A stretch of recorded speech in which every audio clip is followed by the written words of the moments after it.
I opened a credit card to pay for my son's hospital bills. A few days later, I saw photos of my daughter-in-law on vacation in Hawaii. When I asked her where she got the money, she shrugged and told me sarcastically, "From your card, Mom.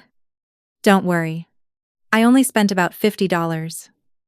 Ling ling ling." I let out a laugh. My card only has a $10. Zero limit. Are you sure you read the name correctly? I'm glad you're here. If you're watching this video, give it a like. Subscribe to the channel. And tell me in the comments where you're listening to my story of revenge from. I want to know how far it has reached. I push open the old wooden door of the house, and the hinges creak, as if in sync with the tired rhythm of my heart. I spent the entire day at the hospital with James, my son, with the smell of disinfectant clinging to every fiber of the thin sweater I was wearing. My legs feel heavy, as if each step is dragging an invisible boulder. The old purse with its worn leather strap still hangs from my shoulder. But I didn't even have time to set it down before Chloe had already swept into the living room as light as a breeze. Oblivious to the heaviness that filled the house, she, my daughter-in-law, was wearing a shiny Gucci silk dress. The kind I only dare to look at on billboards. Her face was meticulously made up, her lips a full glossy red, her false eyelashes long and curled, her heels clicked against the tile floor. Each step exuding an arrogant confidence. She held her phone in her hand, her fingers flying across the screen, busy finding the best angle to post a check-in. I stood there watching her toss her suitcase aside as if it were an obstacle before gracefully sitting on the sofa, crossing her legs, and picking up a cup of coffee that had been cold since morning. A lopsided, self-satisfied smile played on her lips as if the entire world belonged to her. I suppressed a sigh and tried to keep my voice soft, though exhaustion weighed on my chest. "Chloe, you're back already. Where have you been?" I asked in a hoarse tone, as if each word fought its way out of my dry throat. Chloe leaned back on the couch, her eyes glued to her phone screen, not bothering to look at me. "Hawaii," she answered, her voice lazy, as if talking about a walk in the park. "It was incredible. Eleanor. How much nicer than that stuffy hospital where you spend all your time." Her words cut through me like a knife. Hawaii. While James and I were fighting through the darkest days of our lives, she was in Hawaii, enjoying the sun and the blue sea. I stood frozen, feeling the ground crumble beneath my feet. My throat tightened. A wave of bitterness rose in me. But before I could say anything else, Chloe held out a gold credit card to me, gleaming under the living room light like an expensive jewel. "Thanks to your card," she said, her tone a mix of indifference and pride. "Don't worry. I only spent a little. Barely $100. Ling ling ling. 100美元. Ling ling ling." The number thundered in my head. I froze, my hands gripping the strap of my purse tightly, and like an uncontrollable reflex, I let out a harsh, bitter laugh that echoed in the quiet room. It wasn't a laugh of joy, but of disbelief, of the pain of betrayal. 100美元. Ling ling ling. I repeated, my voice trembling. "Clue. That card only has a limit of 10. Ling ling ling. Did you even look at the name on the card?" Chloe flinched, and for a moment, I saw a flicker of confusion in her eyes, like a candle wavering in the wind. But she quickly regained her composure, swiftly putting the card away in her designer bag and taking a sip of coffee to hide her unease. The coffee was cold. I knew that for a fact, because I had made it myself that morning before rushing to the hospital. "Still," she feigned nonchalance, as if there was nothing to worry about. I sat down silently in the chair across from her. My legs were shaking, not from fatigue, but from the storm of emotions raging inside me. I took out my phone. My trembling fingers opened the banking app. With every tap on the screen, I felt my heart beat faster. as if trying to warn me of a truth I wasn't ready for. I'm going to show her the truth, I thought quietly. But deep down, I was afraid. Afraid that what I was about to discover would destroy what little trust I had left. The atmosphere in the room grew thick, heavy, as if the air had turned to lead. The only sound was the second hand of the wall clock ticking slowly, like a countdown before a bomb went off. Outside from the quiet side street came the faint sound of a car horn mixed with the wind seeping through the window. I was there facing Chloe, the daughter-in-law I once loved like a daughter. But now I only saw an impossible abyss between us. Just a few days ago, my life was still calm, without luxuries, but full of love. James was always my pride. A noble, hard-working man, always smiling like the summer sun in Austin. But then, like an unexpected nightmare, everything changed in an instant. That day, I was in the kitchen, chopping onions for the chili he loved so much. The sting of the onions made my eyes water, but I could still clearly hear the laughter coming from the living room.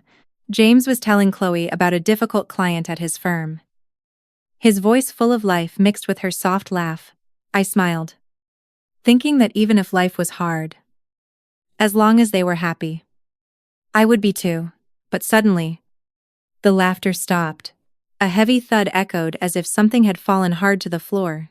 I dropped the knife and ran to the living room. My heart stopped when I saw James lying on the hardwood floor, his hand on his chest, his face turning blue, gasping for breath. "James!" I cried desperately, rushing to his side. Chloe was just standing there, her eyes wide, phone in hand, as if she didn't understand what was happening. "Chloe, call an ambulance. Quick!" I shouted, kneeling beside James, gripping his hand with my trembling ones. His hand was freezing. Those fingers that were always so warm now felt lifeless. I pressed my ear to his chest, searching for the faint beat of his heart while I whispered over and over again, "Son, don't leave me. Please don't leave me." Chloe finally snapped out of it, dialing frantically, her voice trembling as she spoke to the paramedic. In less than 10 minutes, the wail of the ambulance siren blared in front of our house. Between the two of us, we lifted James and got him inside. I held him tight, feeling that if I let go, I would lose him forever. In the vehicle, the flashing lights dazzled me. The siren pierced through my chest. I squeezed his hand, praying with all the faith I had left, begging God not to take my son. Beside me, Chloe huddled, but her eyes remained fixed on her phone. Through my sobs, I heard her mutter with irritation, "No, I can't go now. That plan will have to wait. Don't you understand my husband is?" Her voice trailed off, but I no longer cared. My entire focus was on James, clinging to every shallow breath he managed to take. The ambulance screeched to a halt in front of the entrance of the main county hospital. Nurses quickly wheeled James into the emergency room, and the glass door slammed shut in front of me. I stood there helpless, watching the gurney disappear down the hall. A young doctor, his hair matted with sweat, rushed out and shouted, "Ac myocardial infusion. We need to operate immediately." Those words hit me like a sledgehammer. I stumbled and had to lean against the cold wall to keep from falling. Chloe collapsed onto the chairs in the hallway, tears streaming down her cheeks. But even as she cried, she didn't let go of her phone. She scrolled, typed nonstop, and occasionally got up to go to a corner and answer calls. I managed to hear her whisper, "Yes, I'll arrange it." "No, I can't pass up this opportunity." I looked at her with a heavy heart. While her husband, my son, was fighting for his life, she was still focused on these opportunities, but I had no strength to question her. I just sat there alone, facing an immense fear, as if the whole world was slowly slipping away from me. Many hours passed, Each minute as long as a century. I remained in the waiting room chair, my hands clasped together, my nails digging into my skin. Every time the emergency room door opened, my heart stopped, hoping for good news. Finally, the doctor came out, his face serious, his mask hanging from his chin. He looked at me and said in a grave voice, "Mom, James's condition is very delicate. We need to operate now. But first, you must leave a deposit of $10,000 for the surgery and medications." I nodded immediately without a second's hesitation. "Yes, I'll take care of it right now," I replied, though inside I had no idea how. My savings had run out long ago. But I couldn't let my son lie there without help. "Save my son, please," I whispered, my voice broken. The next morning, I rose with the first light, put on an old sweater, and went straight to the bank. The line was incredibly long, but I waited patiently with a single thought in my mind. Save James. The bank teller, with a nameplate that read, Emily, looked at me with compassion. "Ma'am, are you sure you want to open a credit card with a $10,000 limit? The interest rate will be quite high," she said softly. I nodded without thinking. "I need it right now," I answered, feeling as if my son's life was in my hands. Emily guided me step by step with such patience that I felt a small sense of relief amidst the storm. When she handed me the new card in a white envelope, I clutched it tightly as if it were my last hope. "Thank you," I murmured, my eyes misty. Emily smiled and placed a hand on my shoulder. "Everything will be all right, Eleanor. May God bless your son." I returned to the hospital with a bit more calm. At the billing counter, I handed the card to the employee, my heart racing as she swiped it through the reader. A beep sounded and she nodded. "Transaction approved, Eleanor." I let out a sigh, as if a huge weight had been lifted from my shoulders. At least now my son had a chance to live. I put the card in the deepest pocket of my purse, where I always keep the most important things. Entering the hospital room, I saw James dozing in the bed with IV tubes hanging all over his body. His face was pale, his lips dry and chapped. But there was still that faint breath, a sign that my son was still fighting. I pulled a chair over and sat by the bed, gently squeezing his hand. "Mom's here." "So?" I whispered, though I knew he couldn't hear me. On the other side of the room, Chloe sat silently, but her eyes were glued to her phone screen, her fingers swiping endlessly. I looked at her, my heart tight. I wanted to ask what she was doing. I wanted to ask why she wasn't there, holding her husband's hand as I was. But I said nothing. I was afraid that if I opened my mouth, words full of bitterness would come out. And I didn't want to hurt James anymore. The hallway, the hospital's PA system crackled to life, announcing another emergency. The sound of nurses' hurried footsteps, the voices of family members murmuring comfort, all mixed into a chaos that seemed to mirror the ruin of my soul. I stayed there by my son's bedside with a credit card in my purse and an uncertain future before me. At dam. When the first rays of sun filtered through the branches of the oak trees in the backyard, I was already awake, quietly packing a basket for James. My hands quickly folded the clean t-shirts he liked, also choosing some soft towels, hoping a little familiar warmth would comfort him during his hospital stay. In the kitchen, I turned on the stove and started making a small pot of chicken noodle soup, the same one James always asked for when he was sick as a child. The aroma spread through the house, bringing back memories of times when the family would gather around a simple table, and James' laughter filled every corner. But now, those memories seemed distant, shrouded by the shadows of the past few days. With the basket in hand, I went out to the living room, my heart heavy, but clinging to a spark of hope that James would be better today. But as I stepped into the room, I stopped dead in my tracks. Chloe was there, kneeling beside a large open suitcase on the floor.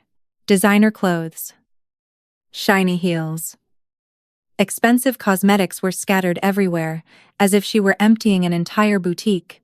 She was wearing a light silk blouse, her hair pulled up high. But her movements were hurried, almost desperate. The sound of the suitcase zipper closing echoed coldly in the morning quiet. Chloe, what are you doing? I asked, a mix of surprise and concern in my voice. Where are you going that you're packing in such a hurry? She looked up. Her eyes flickered over me before she forced a smile. The company has an urgent matter, Eleanor, she replied, trying to sound calm, though I detected a slight tremor in her voice. I have to travel immediately. Don't worry. I'll make sure everything is taken care of. Her words made me hesitate. A business trip? Right now? When James is in the hospital? When the whole family is in anguish? I wanted to keep questioning, to press her on what she was hiding, but just then, my phone buzzed insistently in my pocket. I pulled it out immediately. It was the hospital. A nurse's urgent voice came through the line. Eleanor, can you bring Mr. Notter Duff James's personal belongings as soon as possible? We need to prepare him for this morning's checkup. I nodded, though she couldn't see me, and replied, I'm on my way. I looked at Chloe, intending to say something more, but she had already turned away, continuing to stuff things into her suitcase as if my presence didn't matter. I had no choice but to set aside all my doubts, take the basket, and rush out of the house. Inside, a sense of unease began to creep in, as if something wasn't right. But I didn't have time to think about it. James was waiting for me. When I arrived at the hospital, the atmosphere was as suffocating as ever. The announcements over the loudspeaker, the squeak of gurneys rolling down the hall, and the anxious murmurs of patients' families all blended into one noise. I approached the counter, ready to hand the basket to the nurse, when a young employee with glasses looked at me with apologetic eyes. Eleanor, there's an additional cost for James's surgery, she said, in a soft but uncomfortable voice. Could you pay for it now? We need to complete the paperwork before starting the next procedure. I nodded, trying to remain calm, though my heart was already pounding. Yes, I'll pay right away. I opened my purse, ready to take out the credit card I had carefully stored in the secret compartment. But when I reached inside, I only felt an empty space. My heart skipped a beat. I rummaged through the purse, emptying everything onto the counter. Keys, old receipts, a few coins. But the card was gone. This can't be, he muttered, confused. I was sure I had put it away after the last payment. Or did I leave it at home? I forced myself to calm down, thinking that perhaps I had left it on the kitchen table in my morning rush. I'll do an online transfer, I told the employee, my voice trembling. I took out my phone. My fingers swiped across the screen to open the banking app. But just then, a social media notification popped up, glowing on the screen. Chloe is now live. I froze. A moment of curiosity, or perhaps a bitter premonition, made me tap the notification. The image that appeared left me cold. Chloe, dressed in a striking red silk dress, was laughing joyfully at a luxurious table. In her hand, a cocktail glass sparkled in the sunlight streaming through the window. In the background, a deep blue beach stretched out, the sound of waves mixing with lively Hawaiian music. She was hugging a man and an older woman whom she called Dad and Mom, with a sweet voice and affectionate gestures as if they were a real family. Then a young man with slicked back hair appeared, wrapped his arm around Chloe's waist, and gave her a passionate kiss on the cheek. The crowd around them cheered, the applause erupting like a strange melody, distant from the world of pain I was in. My heart pounded. My hands trembled so much I almost dropped the phone. My breathing became heavy, as if the air in the hospital hallway had suddenly turned thick. Chloe. Where was she? Hawaii, she had said. But who were these people she was calling mom and dad? And that young man? I felt a pang in my chest. Not from illness, but from the betrayal revealing itself so clearly before my eyes. Eleanor. Can you make the payment now? The nurse's voice beside me brought me back to reality. She was looking at me with concern. Your son's surgery is about to begin. I quickly exited the social media app, my stiff fingers trying to enter the password into the banking app. But in my mind, 1,000 questions swirled like a vortex. What was Chloe doing? Why was she there? While James was fighting for his life. And the credit card, if it wasn't in my purse, then where was it? But I had to put all that aside. My son was in surgery, and I couldn't afford to be distracted. Okay. I'll transfer it right away, I said in a hoarse voice, trying to focus on the phone screen. Now in the living room, the silence was so thick, it was suffocating. My gaze remained fixed on the shiny gold credit card Chloe had left on the table. I looked her straight in the eye, my voice clear. Itse. As if rage and disappointment had frozen every other emotion. My card's limit is only $10. Ling ling ling. And I already used it to pay the hospital. You spent $100. Ling ling ling. Whose card did you use? Chloe let out a sarcastic, mocking laugh, as if I had said something absurd. Do you think I'm that stupid? Eleanor, she said sharply, her eyes flashing with arrogance. You left the card on the table yourself. I just picked it up. Here it is. She pulled a gleaming gold card from her purse, holding it up in front of me, like a trophy. The ceiling light shone on it, identical to the one I had used to pay for James's surgery, but deep inside me, a dark premonition made my heart beat faster. I reached out to take the card. My trembling fingers grazed the smooth surface. I examined it carefully. I turned it over, squinting to read the tiny printed letters, the color, the logo. Everything looked the same as mine, but upon closer inspection, I noticed the difference. The bank printed on the card was not mine. A chill ran down my spine. I frowned. My voice grew grave. This isn't my card. Look closely. The bank is different. Mine is still here. I opened my purse. My fingers went straight to the zippered secret compartment where I always keep the most important things. There it was. Untouched. My credit card. Safe in the worn lining. I held it up in front of Chloe, my eyes never leaving hers. This is mine, I said, my voice calm but sharp as a razor. So, how do you explain this? Chloe's face contorted, pale as a sheet. Her eyes widened, showing a flash of panic. With trembling hands, she took the strange card I handed back to her. She turned it over and over, as if she couldn't believe what she was seeing. No!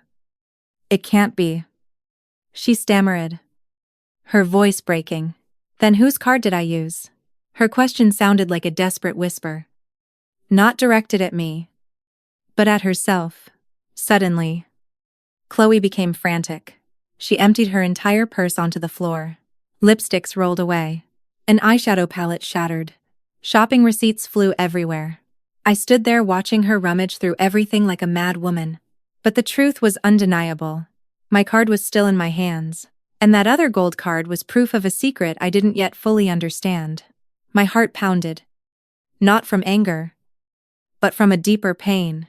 The pain of betrayal. Too of trust shattered into pieces. Just then, Chloe's phone rang with a shrill tone, cutting through the tension. She jumped. I quickly picked up the phone, and her face grew paler and paler as she listened to the voice on the other end. Yes. Sir. Of course. I'll be right there, she murmured in a hushed, almost pleading voice. She hung up without a single explanation, slung her purse over her shoulder, and ran out of the house as if she were fleeing. The wooden door slammed shut behind her. the sharp sound piercing my heart like a stab wound.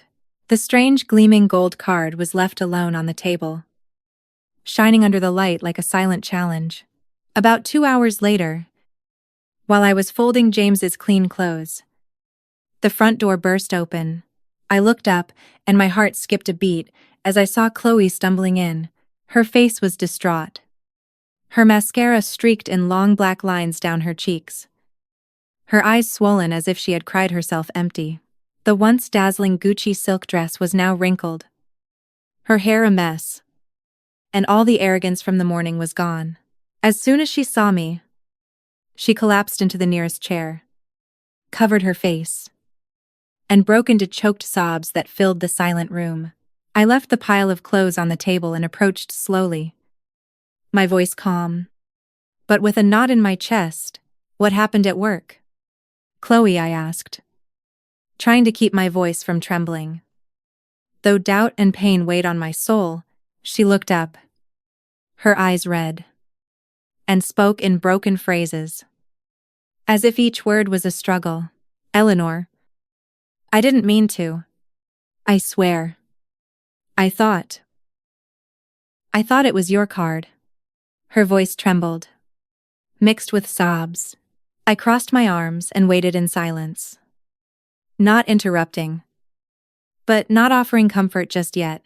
I needed to hear the truth, even if it destroyed me. Chloe took a deep breath, trying to compose herself, but tears continued to stream down her face. She explained, her voice shaky, that on the day I left for the hospital, she had gone through my purse, intending to steal my credit card to go on her trip. I wanted to escape this suffocating atmosphere," she said, looking at the floor as if ashamed of herself. But when I arrived at my office to pick up some papers, I saw a shiny gold card on the floor, identical to mine. I thought it was the one I had taken and dropped, without realizing. So I picked it up and put it in my wallet. "I swear, Eleanor, I didn't know it was the company card," she said, almost pleading. "I thought it was yours. That's why I used it without thinking. 5-star hotels, parties, jewelry. I thought I was spending your money. And I didn't stop." She lowered her head, clenching her hands so tightly, her nails dug into her skin. "But today, my boss called me. They found out everything. They said I spent $100,000 on the company card. They called the police. Eleanor, they said I'm going to be prosecuted. That I might even go to jail." I sat across from her, my heart as heavy as lead. Her confession didn't surprise me, but each word was like a blade cutting me from the inside. I had loved her like a daughter. I had believed she would be the woman to make James happy. But now, seeing her there trembling and crying, all I saw was a stranger, someone who had not only betrayed her husband, but also my deepest trust. Chloe crawled over to me. She grabbed my hand tightly. Tears streamed down her face. "Eleanor, save me," she cried, her voice broken. "Only you can save me. I don't want to go to jail. Eleanor, I'm begging you. Help me." Her hands squeezed mine, cold and trembling, as if I were her last lifeline. I looked into her eyes. Those shimmering tears couldn't hide the selfishness behind them. I sighed and gently pulled my hands away. "I don't have $100. Ling ling ling. Chloe," I said in a calm but firm voice. "And even if I did, this is the price you have to pay for your actions. You were the one who chose this path, not me." Hearing this, Chloe's expression changed instantly. The tears still fell, but a flicker of resentment appeared in her eyes. She shot up, her voice harsh, almost screaming. "You've never considered me part of this family. If you would just co-sign for me, they would let me go. You want to abandon me? Fine. Don't regret it later." She slapped my hand away. And her words, sharp as blades, cut into my already fractured heart. Without waiting for my reply, Chloe ran upstairs and slammed a door. The sharp click of the lock was like the final end to a painful chapter. I stood there in silence, listening to her. Sobs drift down from the room, mixed with the constant call of the ice cream truck from Mrs.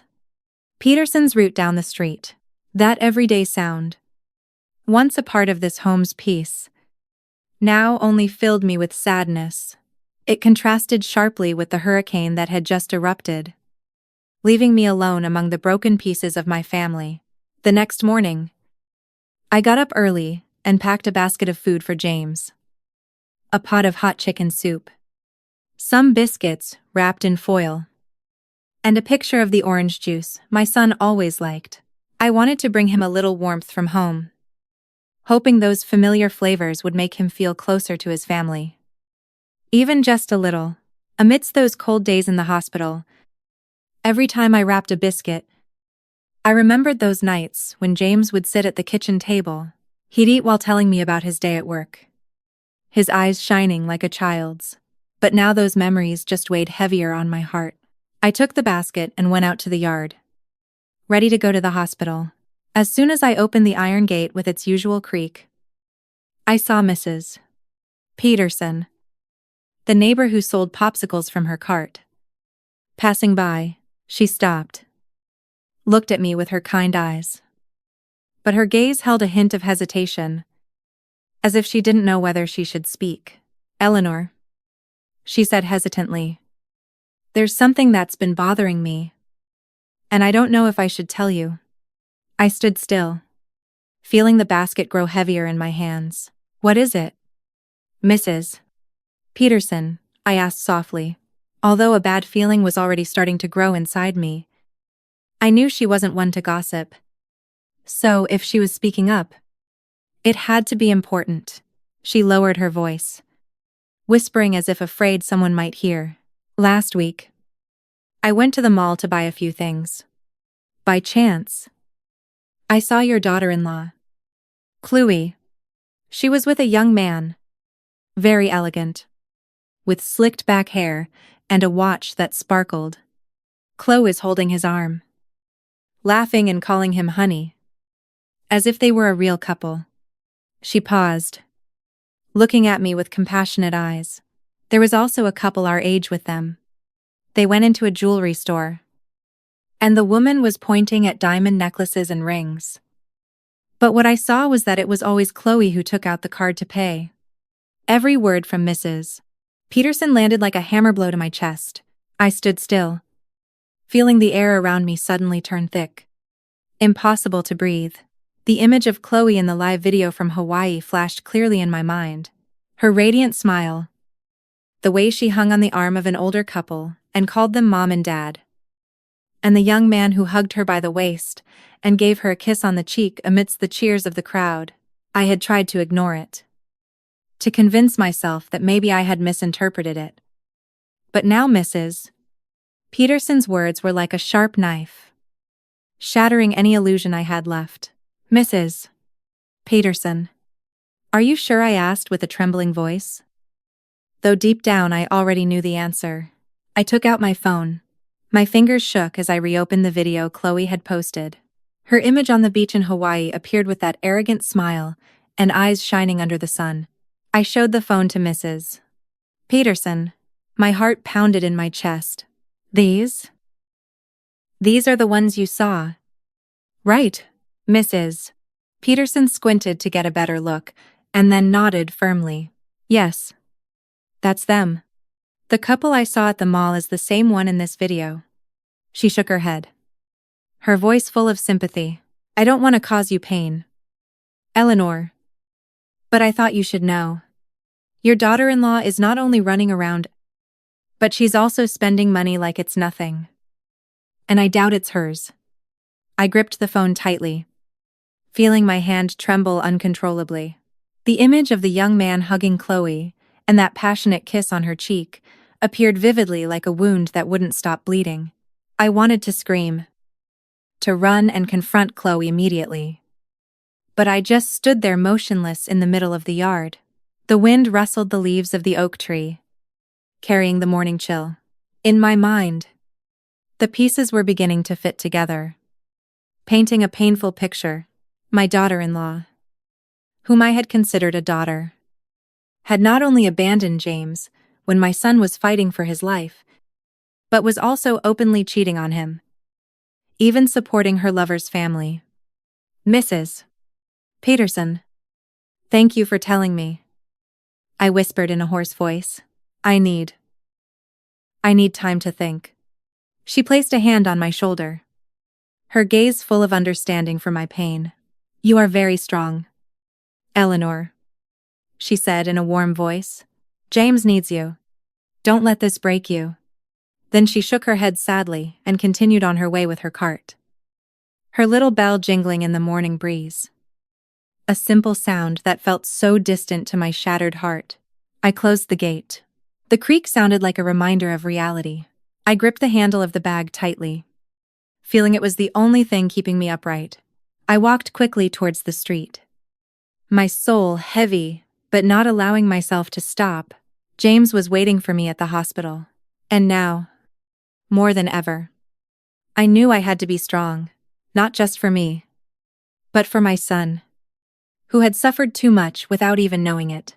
That afternoon, the golden sunlight filtered through the hospital window, illuminating the cold hallway where I was sitting. James had just fallen asleep. My son's face was still pale, but his breathing was more stable, a small sign that he was fighting his way back. I moved my chair into the hallway, looking for a quiet corner to rest, but my heart found no peace. The hospital noises, the PA system announcements, the wheels of gurneys on the floor, the whispers of families consoling each other only stirred the whirlwind inside me more. Every sound was a reminder that I was standing on the thin line between hope and despair. I picked up my phone.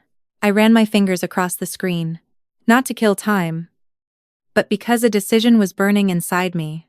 I had to uncover the truth. What Mrs. Peterson told me, along with Chloe's video and that strange credit card, no longer allowed me to look the other way. I needed to know what Chloe was hiding and why she had betrayed James. Betrayed this entire family. I opened Chloe's social media profile again, scrolling through the lavish photos she had posted from Hawaii. Those images with the bright sun, sparkling cocktails, and her haughty smile now only broke my heart. I scrolled down to where her tagged friends appeared, and an unfamiliar name jumped out at me. Julian Vance, the same young man who was hugging Chloe in the video. The one she called honey with that sweet fake voice. I went to his profile with doubt in my chest, but also with the need to find answers. Julian Vance's profile looked like another world. Ostentatious and distant. Photos showing off enormous mansions, luxury cars, expensive watches glittering on his wrist. He posed in front of extravagant settings with a smug smile, just like Chloe's. I scrolled through image after image, looking for any detail that could clarify everything. And then, in a panoramic photo of a house, I squinted and made out a small sign on the iron gate. The letters were barely legible, but clear enough to understand. Sunshine Road. The hills at Barton Creek. I felt a jolt in my chest. That was a clue. A call forcing me to go after the truth. No matter how painful, I looked at the comments below the photo, and the fawning phrases made my skin crawl. The most powerful family in the hills. Someone wrote, a true heir. Commented another, accompanied by a fire emoji. And among them all, there were Chloe's red hearts. Indelible marks of her complicity. I gripped the phone tightly, as if the blood in my veins was beginning to boil. Chloe wasn't just cheating. She had also gotten involved in a world I didn't know. A world full of lies and appearances. I texted Rose, the young nurse I had met at the hospital, to ask her to watch James for a moment. Ejanor, where are you going? James still needs you here, she replied with concern. I answered briefly. I'll be back soon. Please take care of my son. Then I quickly jotted down the address from the photo on a piece of paper. My hand shaking, but my will firm. I couldn't just stand by. I couldn't let the doubts continue to consume me. I had to face the truth. Even if it was cruel. I left the hospital and took a taxi waiting at the entrance. The driver, an elderly man with white hair, looked at me in the rearview mirror. Where to? Ma'am, he asked in a growly voice. I handed him the paper and said, Sunshine Road. The hills at Barton Creek. He nodded without another word and turned on an old country song. The sad melody filled the car. The lyrics pierced my heart. Even after all this time, the taste of love remains. I closed my eyes, holding back the tears that threatened to fall. That song, once a favorite of my husband and me, now only tore my soul apart more. The taxi stopped in front of an imposing mansion in the hills, identical to the one I had seen on Julian Vance's profile. Immaculate white walls, a black gate with iron ornaments, and a green garden that seemed otherworldly, distant, and ostentatious compared to my simple life. I got out of the car, my heart pounding. Each beat pushed me to face the truth, no matter how painful it was. The evening wind brought the chill of sunset and made me shiver in my thin sweater. I took a deep breath and pressed the doorbell. Its long chime broke the silence, as if announcing that I had arrived in search of answers. The gate slowly opened, and a middle-aged man appeared, dressed in a gray suit with salt and pepper hair and a sharp but cordial gaze. "Who are you?" he asked in a deep voice, observing me with some curiosity. I gripped my phone tightly and answered calmly, though I was trembling inside. "Excuse me. I'm Eleanor. I'm looking for the people in this video." I showed him the phone with the video of Chloe in Hawaii, radiant on the beach, hugging an older couple and calling them mom and dad. He frowned, watched the video attentively, and then shook his head in surprise. "How strange," he murmured, lowering his voice. "Just a moment ago, a young woman came here crying, asking the same thing you are. Isn't this the same person?" He pointed to Chloe on the screen, whose haughty smile now stabbed me like a knife in the heart. I nodded, my throat dry. "Yes, that's her. My daughter-in-law, Chloe." My voice broke, but I tried to stay firm. "Please, I need to know who the people in that video are." He sighed and motioned for me to follow. "I'm Richard Wallace, the real owner of this house," he explained, as he led me through the manicured garden to a spacious living room adorned with paintings and elegant furniture. He invited me to sit, but I remained standing, phone in hand, my soul filled with anguish. Richard looked at me with some compassion. "The people in that video are not my family," he stated confidently. "They are just the caretakers I hired to look after the house when I travel for work." I stood frozen, feeling the floor move beneath my feet. "Caregivers," I repeated in a trembling voice. Unable to process it, Richard nodded and continued in a somber tone. "They've worked here for over a year. I left on a trip a month ago and put them in charge of everything. I never imagined they would dare to pose as the owners to deceive people." My mind went blank. The pieces in my head were starting to fit together, but each one was like a deeper cut in my heart. Julianne, the older couple Chloe called parents. It had all been a sham. They weren't a rich family, not the influential people from the hills. As the comments on social media boasted, they were scammers who took advantage of Chloe's naivety, or rather her ambition, to get money from her. My throat went dry. I had to lean on the back of the chair to keep from falling. "So, where are they now?" I asked in a weak voice, as if clinging to one last hope of being able to confront them, to demand justice for James. Richard shook his head, his eyes filled with regret. "They quit suddenly yesterday, packed their things, and disappeared without a trace. I also found out the truth this morning When your daughter-in-law came here making a scene, she was crying, saying they deceived her, took her money, and ran away. I stood there paralyzed, feeling the whole world collapse beneath my feet. The wind blew in from the garden by the window, carrying dry leaves that fell onto the path. The rustling of the leaves seemed to mix with the sound of my heart breaking. Everything was clear. Julian and the supposed rich family were nothing but phonies. They had manipulated Chloe's foolishness and greed, getting her to spend hundreds of thousands of dollars with the company's credit card, and now they had fled, leaving Chloe alone to face the consequences. Chloe came here, I asked. My voice choked. Richard nodded and told me that Chloe had shown up at the gate that morning, her hair a mess, crying and screaming that she wanted to see Julian's family. She believed they were still here.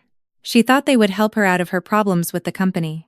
But upon discovering the truth, she collapsed and left in tears and despair. I thanked Richard with a barely audible thread of a voice. I turned and left the mansion.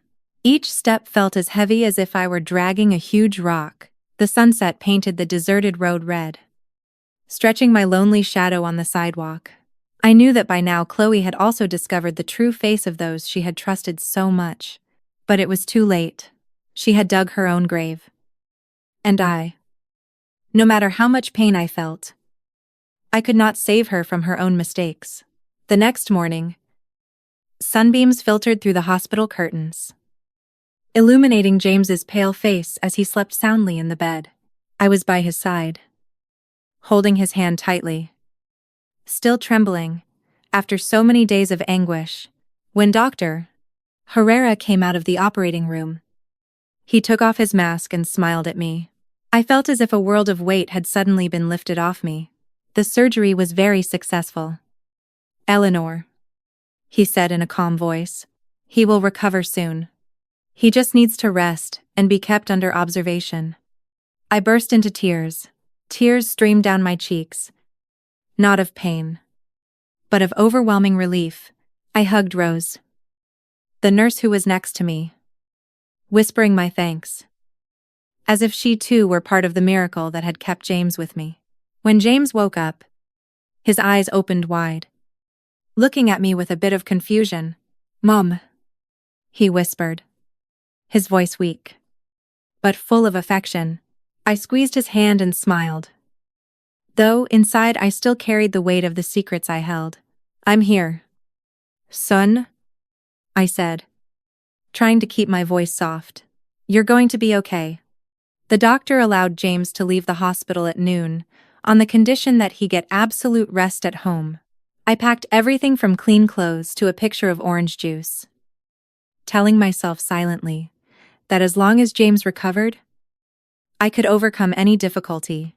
On the way home, sitting in our usual taxi, I looked at James, who was already sitting up straighter. Though his face was still pale, he gazed out the window, his look distant, as if trying to reclaim life after brushing against death. I knew the time had come to tell him the truth, however painful it might be. I took a deep breath, gathered all my courage, and began to speak. "James, I need to tell you something," I said, my voice trembling. "About Chloe." He turned to me, a hint of surprise in his eyes. "About her, what's wrong?" "Mom." His voice was weak, but full of curiosity. I told him everything, from the strange credit card, the video in Hawaii, to Chloe's confession, and what I discovered at Richard's mansion. I tried to stay calm, but every word that came out was like a knife I was stabbing myself with. I told him how Chloe had been unfaithful, had spent the company's money, and had fallen into the trap of scammers posing as a rich family. At first, James shook his head, his eyes full of doubt. "It can't be," he murmured, his voice cracking. "Chloe wouldn't do that to me."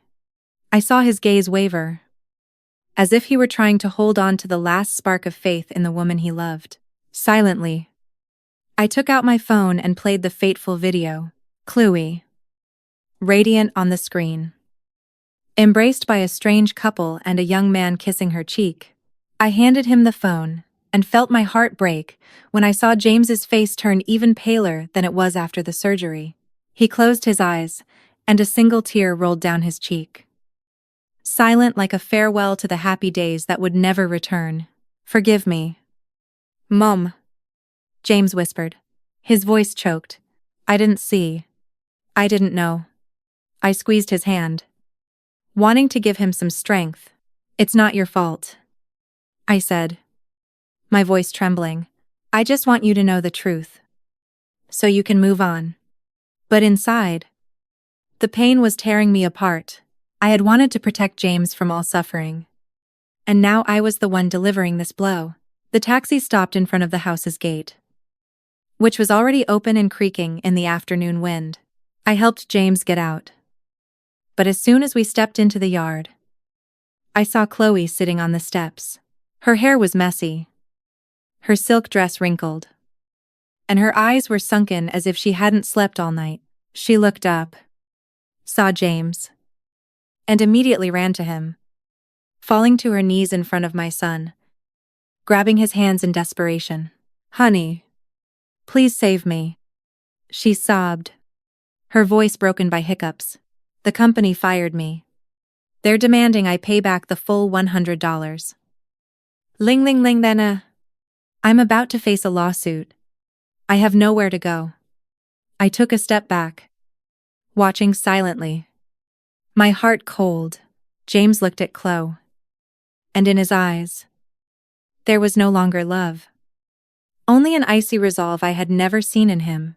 "Chloe," he said, his voice calm but sharp, "I'm sending the divorce papers tomorrow. I can't live with someone who betrayed and deceived both her mother-in-law and her husband." Chloe broke down in tears, hugging James's legs, pleading, "No, please don't do it. I know I was wrong. I swear I'll change." But James just silently removed her hands, finger by finger, with the same coldness with which he was closing the door on the love he once had. He walked alone towards the house, his steps slow but firm, leaving Chloe on her knees, crying in the middle of the yard. I closed the heavy iron gate, and the creak of the hinges sounded as if it were sealing a dark chapter in our family's life. In the weeks after James announced the divorce, the small house where we lived was filled with a strange calm, as if the storm had passed. I spent most of my time by his side, taking care of him, cooking his favorite meals, and trying to bring some peace back to his wounded soul. On the morning of the trial, I woke up early, as dawn was just breaking. I prepared a white shirt for James, carefully smoothing every crease, as if by doing so, I could preserve a bit of dignity for what was to come. James was sitting at the kitchen table drinking coffee in silence, his gaze lost, submerged in memories I couldn't reach. "Mom, I'm fine," he said in a hoarse voice, but the faint smile on his lips couldn't hide the pain. I just nodded, took his hand, and together we left the house, knowing that day would change everything. At the courthouse, the atmosphere was heavy and suffocating.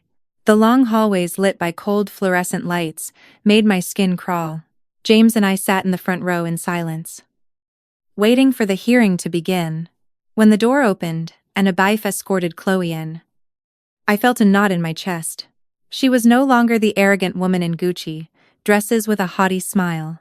Her face was gaunt, her hair tangled, her dark circles deep, as if she hadn't slept in days. Her eyes met ours for an instant, but she immediately looked down, unable to hold our gaze. The prosecutor stood up, his voice clear and firm, presenting the evidence against Chloe. On B1, he showed the corporate card statements, the receipts for luxury purchases in Hawaii, from 5-star hotels to expensive jewelry. He projected the video I had already seen countless times. Chloe smiling on the beach, embraced by the pair of scammers and the young man named Julian. Every image, every word that appeared on the courtroom's large screen was like a knife, not just for Chloe, but for James's heart and mine as well. Chloe's lawyer tried to defend her, his voice weak, almost desperate. My client was the victim of a romantic deception, he argued. She didn't know the card belonged to the company and was manipulated by these con artists. But those words faded into nothing. The prosecutor immediately refuted them, pointing out that Chloe took the card on purpose, used it without any restraint, and that her actions had not only broken the law, but also caused serious damage to the company. When the judge asked James if he wanted to say anything, my son stood up, his tall frame trembling slightly. He looked directly at Chloe, with eyes that held no trace of affection, only an icy firmness. "I have nothing more to say," he said, his voice calm but sharp as a razor. "I lost a wife, but at least I'm left with my dignity and my mother's." His words echoed in the courtroom, brief but heavy, silencing the entire room. I saw Chloe lower her head, clenching her hands tightly, as if wanting to escape James's gaze. The final verdict was delivered. The judge found Chloe guilty of embezzlement, sentenced her to 3 years in prison, and ordered her to repay the $100. Ling ling ling. At that moment, Chloe collapsed in her chair, screaming in desperation. Her sobs bounced off the flashes of reporters' cameras. "No. Please. I don't want to go to prison," she cried. But no one in the room showed any sympathy. I looked at her, and no longer felt anger, only a deep sadness. She had destroyed her own life, and now had to pay the price. I took James's hand and led him outside. The noise of the courtroom, Chloe's screams, the murmurs of the audience faded behind us. We walked out the courthouse doors, and the radiant midday sun bathed us in a warm, clear light. I took a deep breath, my chest feeling light, as if an invisible weight had been lifted. James looked at me and managed a faint smile. "Mom, we did the right thing, didn't we?" he asked in a subdued voice. "Yes." "So," I replied, squeezing his hand. "We chose the truth, even though it hurt." I knew James was still hurting, but I also saw a glimmer of hope in his eyes, a new strength to move forward. Back in our modest home, I went into the kitchen, turned on the stove, and started making hot chicken soup. The smell of sautéed onions, chicken, and vegetables spread, bringing back memories of the quiet days before the storm. James sat at the table, watching me in silence with a softer look, as if he had reclaimed a part of himself. I placed the bowl of soup in front of him and smiled. "Eat." "So?" I said. "I made it just how you like it." The two of us ate together in a strange but comforting peace. The sound of spoons against bowls, the wind rustling the leaves of the oak tree in the yard, everything seemed to blend into a gentle melody that healed our wounds. I looked at James, then out at the yard, where the sun filtered through the branches, creating patterns of light and shadow on the ground. In that moment, I thought, sometimes, the one who destroys a family is the same person we once loved. But the truth, however cruel, always ends up giving us back our freedom. I put my hand on James's shoulder, feeling the warmth of my son. Although the road ahead would still be difficult, I knew we would get through it because we had each other. And in that small house, amid simple meals and old memories, I found a spark of light, the light of hope, of healing, and of a new beginning. From everything I've lived through, I want to leave a message for everyone. In life, the most painful wounds don't always come from strangers, but from those we trust and love the most. But the truth, however harsh, is the only remedy that frees us from the darkness of lies. Only by facing it can we regain our peace and freedom of soul. Therefore, never blindly trust appearances or sweet words. Learn to protect your boundaries and your dignity, because justice and truth, in the end, always bring back the light to move forward. The story you have just heard has had names and places changed to protect the identities of the people involved. We don't tell this to judge, but in the hope that someone will listen and stop to reflect. How many mothers are suffering in silence within their own homes? I really wonder if you were in my shoes. What would you do? Would you choose to stay silent to keep the peace? Or would you dare to face it all to reclaim your voice? I want to know your opinion because every story is like a candle that can light someone else's path. God always blesses, and I am convinced that courage leads us to better days. In the meantime, on the end screen, I'm leaving you two of the channel's most beloved stories. I'm sure they will surprise you. Thank you for staying with me until this moment.